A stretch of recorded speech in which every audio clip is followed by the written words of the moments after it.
माणसाला दोनच गोष्टी हुशार बनवतात, आलेला अनुभव आणि भेटलेली माणसं.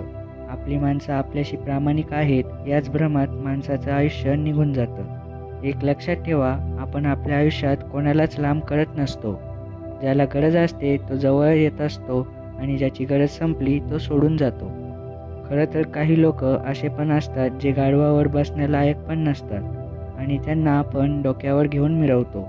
स्पष्ट बोलणारी व्यक्ती कठोर जरूर वाटते, पण ती कुणाची फसवणूक करत नाही. एवढ्या लवकर जगातली कोणतीच गोष्ट बदलत नाही जेवढ्या लवकर माणसाची वृत्ती आणि दृष्टी बदलते.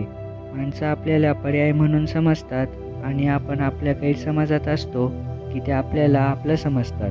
समजून घेणारं कोणीच नाही हे जेव्हा आपल्याला जाणवतं तेव्हा आपण स्वतःच्या पायावर उभं राहण्याची तयारी करतो. पुन्हा प्रयत्न करायला घाबरू नका, कारण तेव्हा सुरुवात शून्यातून नाही तर अनुभवातून होणार असते. जुन्या काळात लोक एकमेकांचे धैर्य वाढवत असत आणि आजकाल लोक एकमेकांचे ब्लड प्रेशर वाढवतात.